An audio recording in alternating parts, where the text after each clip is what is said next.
बात अब Noida international airport की करेंगे क्योंकि एयरपोर्ट के उद्घाटन की तारीख तय हो चुकी है। 28 मार्च को नोएडा इंटरनेशनल एयरपोर्ट के उद्घाटन के साथ ही जेवर के आसमान में सुनहरी इबारत लिखी जाएगी। इससे पहले यूपी के सीएम योगी आदित्यनाथ ने जेवर का दौरा किया। उन्होंने एयरपोर्ट की तैयारियों का जायजा लिया। देश का ये सबसे बड़ा हवाई अड्डा न सिर्फ उड़ानों का हब बनेगा बल्कि अपनी वास्तुकला से दुनिया को भारतीय संस्कृति के आधुनिक अवतार के दर्शन कराएगा। इस एयरपोर्ट के शुरू हो जाने से दिल्ली एयरपोर्ट पर दबाव कम होगा, साथ ही दिल्ली एनसीआर समेत पूरे उत्तर भारत के लोगों को एक बड़ी राहत मिलेगी। मुख्यमंत्री लखनऊ से हवाई मार्ग से गाजियाबाद के हिंडन एयरपोर्ट आए। एयरपोर्ट के उद्घाटन से पहले सीएम योगी आदित्यनाथ ने आज ग्रेटर नोएडा का दौरा किया। उन्होंने एयरपोर्ट परिसर पहुंचकर वहां चल रहे निर्माण कार्यों, सुरक्षा व्यवस्थाओं और दूसरी तैयारियों का बारीकी के साथ निरीक्षण किया। इस दौरान उन्होंने कार्यक्रम स्थल का भी जायजा लिया, जहां प्रधानमंत्री का उद्घाटन समारोह आयोजित किया जाएगा। साथ ही मुख्यमंत्री ने प्रस्तावित रूट का भी निरीक्षण किया, जिससे यह सुनिश्चित किया जा सके कि कार्यक्रम के दौरान यातायात और सुरक्षा व्यवस्था सुचारू बनी रहे। नोएडा इंटरनेशनल एयरपोर्ट देश के सबसे बड़े और आधुनिक एयरपोर्ट प्रोजेक्ट्स में से एक है, जिससे क्षेत्र में निवेश, रोजगार और कनेक्टिविटी को एक नई दिशा मिलने की पूरी उम्मीद है। एयरपोर्ट के उद्घाटन के अवसर पर प्रधानमंत्री मोदी एक विशाल रैली को संबोधित करेंगे, जिसमें 1.5 लाख से ज्यादा लोगों के शामिल होने का अनुमान है। उद्घाटन के दिन ही या उसके तुरंत बाद इंडिगो पहली एयरलाइन के रूप में परिचालन की शुरुआत करेगी। शुरुआत में यह एयरपोर्ट देश के 11 शहरों को जोड़ेगा, जिसकी जानकारी आपको हम देते हैं और इसकी खासियत क्या है पहले आप ये जानिए। नोएडा एयरपोर्ट को भव्य और सुंदर बनाया गया है। यहाँ का इंटीरियर भारतीय विरासत और आधुनिकता का एक संगम है। नोएडा एयरपोर्ट का इंटीरियर इसे दुनिया के बेहतरीन हवाई अड्डों की कतार में खड़ा करता है।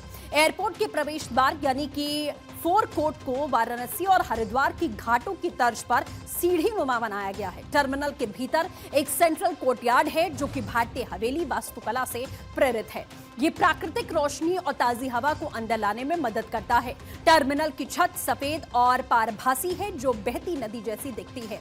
फर्श पर ऐसी लाइटें लगाई गई हैं जिनका प्रतिबिंब पानी जैसा महसूस कराता है। यात्रियों के बैठने के लिए बांस से बनी कुर्सियों का उपयोग किया गया है, जो पर्यावरण के अनुकूल हैं। नोएडा इंटरनेशनल एयरपोर्ट कई मायनों में दिल्ली के आईजीआई और अन्य बड़े हवाई अड्डों से अलग है। ये भारत का पहला ऐसा बड़ा एयरपोर्ट है जिसे शुरुआत से ही नेट जीरो कार्बन एमिशन के लक्ष्य के साथ में बनाया गया है। यहाँ डीजी यात्रा और बायोमेट्रिक सिस्टम के जरिए कॉन्टैक्टलेस यात्रा का अनुभव मिलेगा। इसे स्विस एफिशिएंसी और भारतीय आतिथ्य के टैगलाइन के साथ में बनाया जा रहा है। सभी चरणों के पूरा होने के बाद में ये क्षेत्रफल और क्षमता के मामले में एशिया का सबसे बड़ा हवाई अड्डा बन जाएगा। नोएडा इंटरनेशनल एयरपोर्ट बन करके तैयार है। अब उद्घाटन की तारीख नज़दीक आ गई है। 28 मार्च को प्रधानमंत्री नरेंद्र मोदी नोएडा इंटरनेशनल एयरपोर्ट जेवर एयरपोर्ट का उद्घाटन करने जा रहे हैं। योगी आदित्यनाथ पहुंचे, अधिकारियों के साथ मंत्रणा की, तैयारियों का जायजा लिया और कहा जा सकता है कि तैयारियां पूरी तरह से सुदृढ़ कर ली गई हैं।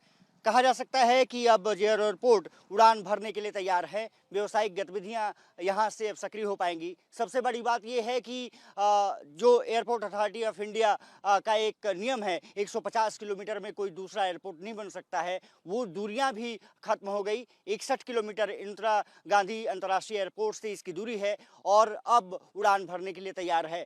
2001 में पहली बार इसका एक तरफ से देखा जाए तो प्रस्ताव रखा गया था, लेकिन उस प्रस्ताव को खारिज कर दिया गया। बाद में योगी आदित्यनाथ यूपी में जब मुख्यमंत्री बने और प्रधानमंत्री नरेंद्र मोदी ने जब केंद्र की सत्ता संभाली, उसके बाद इसकी परिकल्पना साकार हुई। 95% तक कार्य पूरा किया जा चुका है और कहा जा रहा है कि छोटे-मोटे काम किए जाने बाकी हैं, लेकिन अब एयरपोर्ट पूरी तरह से बनकर के तैयार है और कहा जा सकता है कि दिल्ली एनसीआर को एक नई कनेक्टिविटी मिली है, यूपी को नई विस्तार मिली है। इंफ्रास्ट्रक्चर प्रोजेक्ट्स लगातार यहाँ पर आ रहे हैं और निश्चित रूप से कहा जा सकता है कि यहाँ की तस्वीर निश्चित रूप से बदलने वाली है। कैमरामैन कपिल सोलंकी के साथ मैं अक्षय राय, भारत 24, नोएडा इंटरनेशनल एयरपोर्ट, जेवर।